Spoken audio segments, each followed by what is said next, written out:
Subscribe to our YouTube channel and press the bell icon for the latest updates. How to unpin an extension in Google Chrome browser. Open Google Chrome browser on your computer. As you can see, we have a timer extension pinned in the address bar.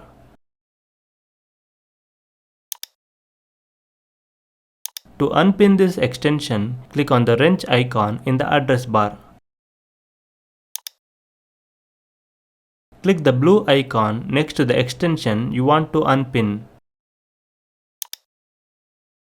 That's it. Selected extension is now unpinned from the address bar. This is how you can unpin an extension in Google Chrome browser. Thank you for watching.